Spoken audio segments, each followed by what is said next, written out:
Gaming is a culture, a community, and for many, a way of life. But gaming is also an enormous industry that may have a few bugs to fix. The local Seensters, Matt Umbrianna and Chris Quinn, are next to up your game on our Open Here podcast. Here's Video Games 102.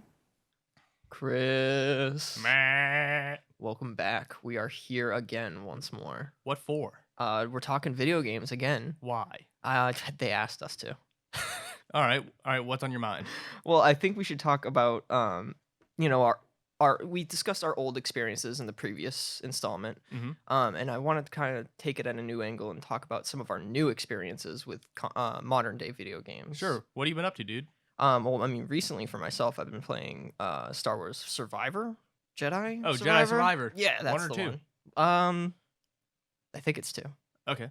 It's a good one. All right. I enjoy it.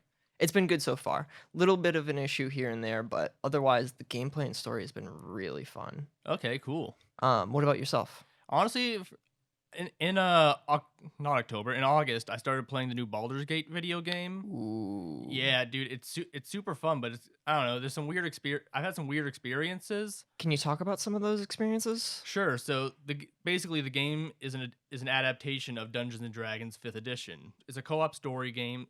You can honestly get about a couple thousand hours out of gameplay through different variations of it. That is a lot of time. Yeah, it's a big commitment. Honestly, it's kind of like a disconnect with the fun I've been having. Like, I really enjoy it, like, by myself, but, like, with my friends, like, it's kind of hit or miss. Okay. Why is that? I've been playing it either on Discord with my friends online, or a few times I've been at their houses.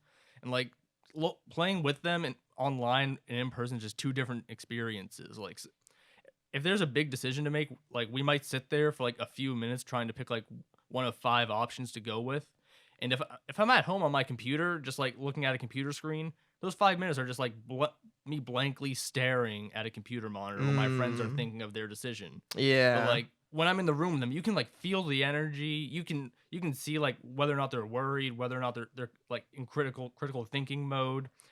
Like you just lose that human element. It's just like a disconnect, and I get bored. You know, that really just I feel like that ties in really well to kind of how I've been feeling lately, which has just been a lack of modern day couch co-op games. Yeah. Where the local multiplayer takes the forefront of the gaming experience.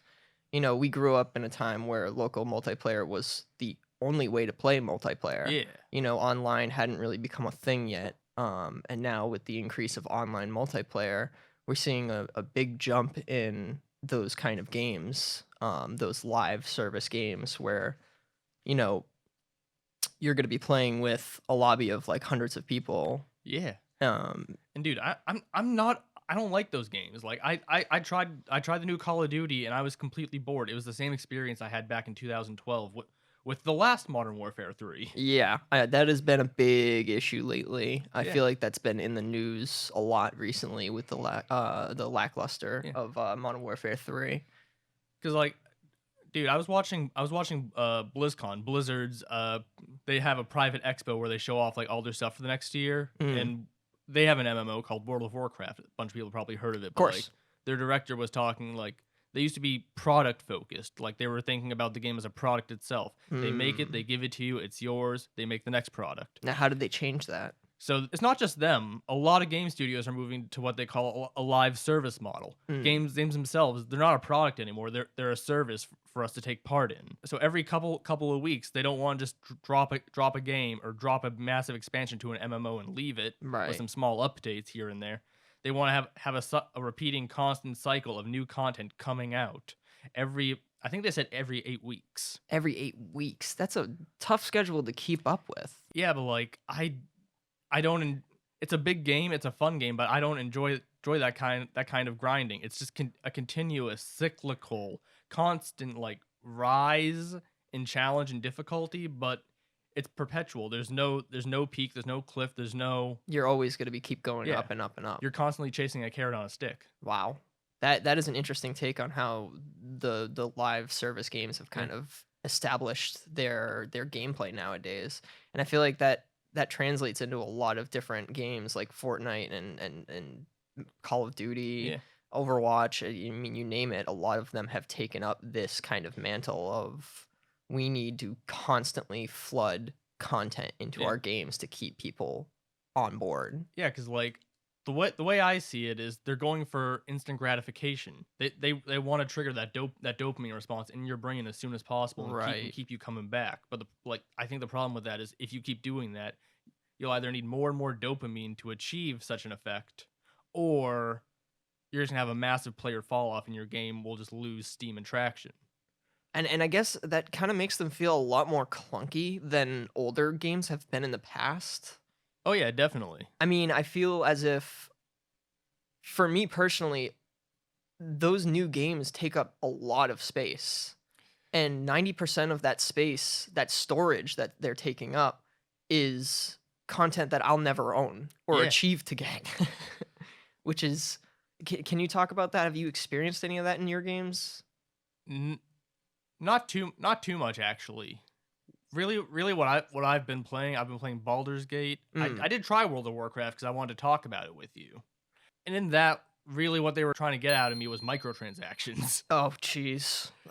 They're like, oh, you want to buy something in game? Well, you can spend $20 and get 100,000 in game gold, or oh, you want to ride around on a special mount, on a special horse, on a special griffin? You can pay $20, but. See, I feel like I haven't seen any of that. that's definitely been a big issue with me in modern day gaming. No matter what game I play, it could be farming simulator or Yeah. whatever, and they're still trying to get me to buy their in-game currency, which is just, I mean, it's a form of gambling in a way. If you really think about it, if you really cut it down to its core, Yeah, I feel that. it feels like gambling, which But I think it all just goes back to like what I said earlier. They just want instant gratification and a dopamine addiction. right, yeah. As long as they have a constant. At the end of the day, games are a business. They have a bottom line to keep, and they want to maximize their profits, and I get that. But at the same time, I think a lot of games are removing a human element to it. So, how do you think that contributes to the games, the meaningfulness of the games that are coming out now, and maybe the future of gaming as well? It honestly kind of makes me a little resentful because, like, the way I see it, all the work that I'm putting in to try and get something in game, like, say I want to get a custom car in a game, and I spend 20 hours getting parts, getting money just to make it, and then someone spends $15, and they instantly get it. Like, what's the point What's of the me point? going through that loop of gameplay? What's the point of me spending my time there? It's not satisfying. It's not meaningful. You can spend 70 to 70, Yeah. several hours just playing this game over Yeah. and over again, trying to get. I feel the same way about early access. There are some games where you can pay for early access, but really to me that just feels like you either pay more to start the game on time, or if you pay the regular retail price without an early access, you're just paying to start later than everyone else, 5 steps behind. Right. That is, and that's the way they kind of like profit the most, is that they push these kind of business models. Yeah, it's out. working on instant gratification and FOMO. Yeah, it's really tough for us as gamers to kind of want to get into their games at that point, Yeah. They're basically feeding it to us, Yeah. And like I was saying earlier, like Baldur's Gate 3 is a great experience in and of itself. It's a single player game. There's no additional anythings you need to buy outside of the game.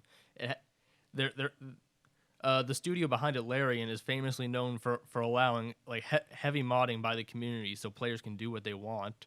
And it was a great co-op experience. It didn't require anything aside from my friends having the game. See, I'm very glad that you brought that up too, because I've heard a lot of great things about Baldur's Gate 3 and how a lot of gaming companies hate Baldur's Gate 3 as well because they don't want it to become the new business model. Oh yeah, there were developers on Twitter, on pretty much on Reddit, most social medias you'll find a nerd on, like just complaining that the standard that Baldur's Gate is setting isn't realistic for other game studios. But that isn't.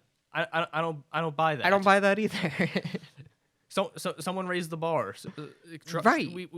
We should all be trying harder to get better. Yeah. They should be pushing better content out, and I feel like that's just not happening nowadays. I think it's just pushing new content, pushing better content is harder than small short-term monetization. Also, maybe pushing out finished content Yeah. is a good way to put it as well. Yeah, like Yeah, because with like you were talking about Call of Duty and how you basically need to own the previous game. Right. You have to own, I believe, Modern Warfare 2 right now to be Yeah. able to play Modern Warfare 3, which are two completely separate games, but they're Do they even work basically just together? a $70 DLC. I don't think so. I don't know. I didn't buy it. I didn't buy into that. And dude, like I was honestly looking because the Game Awards are coming up in a few weeks. Like all of the games nominated for Game of the Year, like Call of Duty and those live service games, they're AAA games. They are big games. feel They're like- great games, but none of them have been nominated for Game of the Year. They shouldn't be. I No. don't think that they deserve to be nominated. They're for not that. trying. They're not trying to be games. They're trying to be services. Right. And I feel like that maybe should be a different kind of genre altogether. Like I'm looking at this list I have right here, and like Mario Wonder. Actually, the developers were talking about it. Nintendo didn't give them a deadline. They reportedly have over 2,000 this like random ideas for gameplay ideas just sitting around, and just shows that when you have people who are passionate about what they do and they want to make the best thing possible, and you give them the tools they need, they can make it. I couldn't agree more, Chris, but I feel like at this point we need to wrap up because there is just too much to discuss on this topic, and I feel like we're going to have to come back and discuss it further. Sure. What are you doing next week? Working next to you. Oh yeah.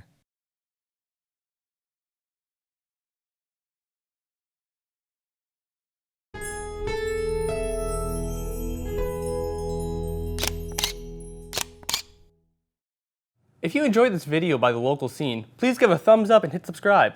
Thank you for watching.